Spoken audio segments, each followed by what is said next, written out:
রাধে রাধে, তোমরা সবাই কেমন আছো? আর আমি এখন মন্দিরে যাচ্ছি, তো তোমাদেরকে ভগবান দর্শন করাবো। আর প্রচুর রোদ, এত রোদ যে মানে মাথায় তো কিছু নিয়ে আসেনি।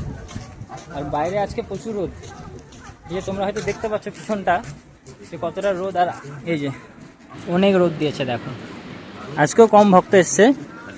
তোমাদেরকে আমি একটা জিনিস দেখাই, এদেরকে দেখো, এরা কত কষ্ট করে মায়াপুর এসছে শুধু ভগবানকে একটু দর্শন করবে বলে। আর তোমরাও আসবে, ভগবানকে দর্শন করবে।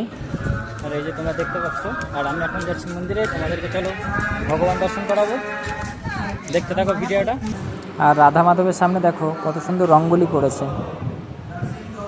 আর রঙ্গোলিটা পুরো ড্রেসের সাথে ম্যাচ করেই করে প্রতিদিন।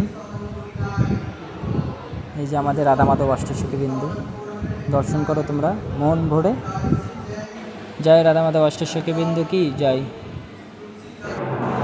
আর এই যে আমাদের নিঃসঙ্গদেব ভগবান। আমার এই ভিডিওটা যারা যারা দেখছো আর যাদের কাছে গেছে, প্লিজ স্কিপ না করে একটা নিঃসঙ্গদেব ভগবানের জন্য লাইক কমেন্ট করো। আর কমেন্ট বক্সে জয় নিঃসঙ্গদেব ভগবান লিখে যেও। আর পঞ্চতত্ত্ব ভগবানকে দর্শন করো তোমরা, মহাপ্রভু, নিত্যানন্দ প্রভু, অদ্বৈত আচার্য প্রভু, গাদাধর প্রভু, শ্রীনিবাস প্রভু। তোমরা পঞ্চতত্ত্ব ভগবানকে দর্শন করো, মহাপ্রভুর চরণ দুটি দর্শন করো।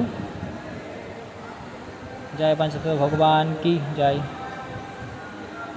তোমরা অবশ্যই মায়াপুরে আসবে আর মহাপ্রভুকে দর্শন করবে, রাধা মাধবকে দর্শন করবে, আর আমাদের নিঃসঙ্গদেব ভগবানকে দর্শন করবে। রঙ্গোলিটা দেখো পঞ্চতত্ত্ব ভগবানের সামনে কত সুন্দর। আর ভিডিওটা ভালো লাগলে অবশ্যই লাইক কমেন্ট শেয়ার করো। আর আমার চ্যানেলে নতুন হয়ে থাকলে অবশ্যই সাবস্ক্রাইব করে দিও একটা। আজকের ভিডিওটা এই পর্যন্তই, দেখা হচ্ছে পরবর্তী ভিডিওতে।